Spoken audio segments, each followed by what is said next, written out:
మానవజాతి పరిణామం లక్షల ఏళ్ల క్రితం ఆఫ్రికా ఖండంలో ప్రారంభమైంది.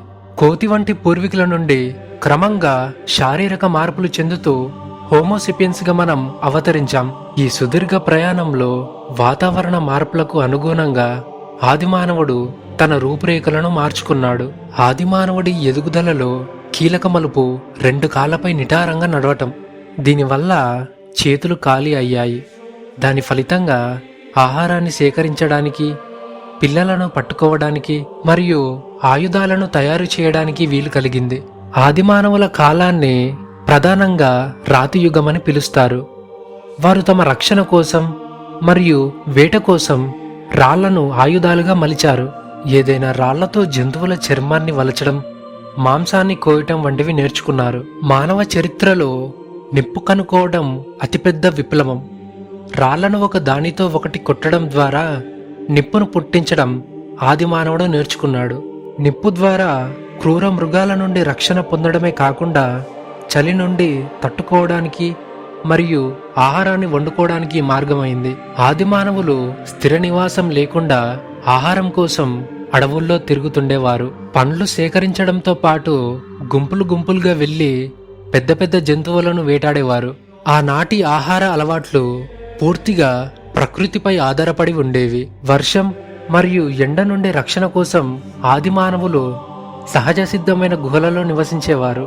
ఈ గుహలు వారికి ఒక సురక్షితమైన ఆశ్రమాన్ని ఇచ్చేవి. నేటికి అనేక పురాతన గుహలలో వారు నివసించిన ఆధారాలు ఇంకా ఉన్నాయి. ఆదిమానవుడు కేవలం వేటగాడే కాదు, మంచి కళాకారుడు కూడా. వేటాడిన జంతువుల బొమ్మలను, తమ జీవిత విశేషాలను గుహల గోడలపై రంగులతో చిత్రీకరించేవారు.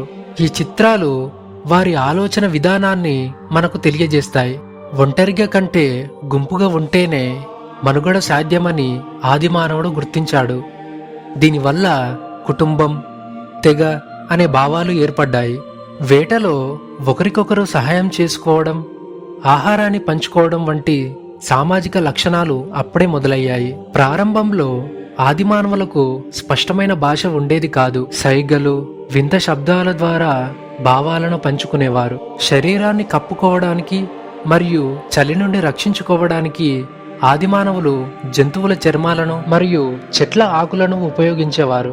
ఎముకలతో చేసిన సూదులను ఉపయోగించి చర్మాలను కుట్టడం కూడా వారే నేర్చుకున్నారు. కాలం మారుతూ రాతి పనిముట్లు మరింత పదునుగా, చిన్నవిగా మారాయి. రాళ్లకు చెక్క పిడులను అమర్చి గొడ్డళ్ళు, ఈటలు తయారు చేశారు.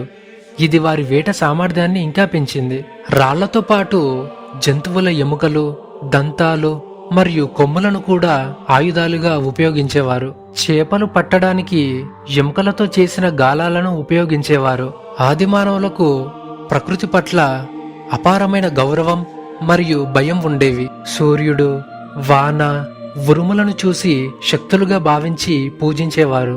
చనిపోయిన వారిని పాతిపెట్టే ఆచారం కూడా వీరిలోనే ఉండేది. ఆదిమానవుడు ప్రకృతిలో ఒక భాగమై జీవించాడు.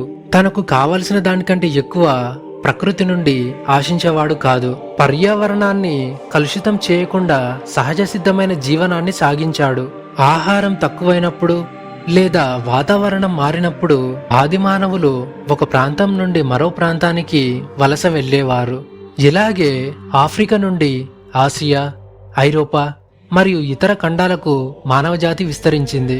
ఆదిమానవులు వేటపైనే కాకుండా మొక్కల పెరుగుదలను కూడా గమనించారు. దాని ద్వారా ఆదిమానవుడు విత్తనాల ప్రాముఖ్యతను తెలుసుకున్నాడు. ఇది పాత రాతియుగం ముగిసే సమయానికి స్థిర నివాసానికి మరియు వ్యవసాయానికి దారితీసింది. ఆదిమానవుడు శారీరకంగా చాలా దృఢంగా ఉండేవారు. గంటల తరబడి పరిగెత్తడం, చెట్లు ఎక్కడం, భారీ జంతువులతో పోరాడేవారు.